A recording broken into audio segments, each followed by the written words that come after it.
শতিকা প্ৰেম কাহিনী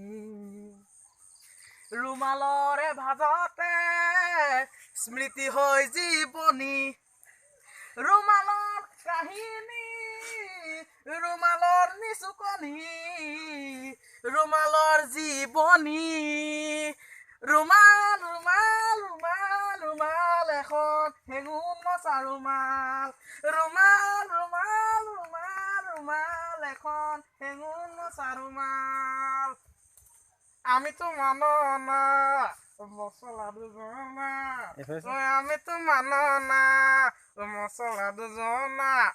এতিয়া দৰ্শকসকল মই এতিয়া এটা ৰেপ সং গাবলৈ ওলাইছো ঠাই ঠাই দেখিছো ফকতীয়াৰ উৎপাত চিল কৰা ল'ৰা বোলে বাপেকৰ পইচাত থকাত ভাত থৈ পেট ভৰে গুটকাত কৰবাত কিবা হলে তল দিয়া ফেশ্বন ৰাজনীতি নহলেও দিব বহুত ভাষণ আলে পালে পোষ্ট কৰে ছোৱালীক প্ৰপ'জ কৰে দুই পানী খাই দিলে বাপেকৰ হাতত কলি যুগত বনৰ দাম দৰ বাঢ়ি গ'ল মাইকীবোৰ পুৰুষ আৰু মতাবোৰ মাইকী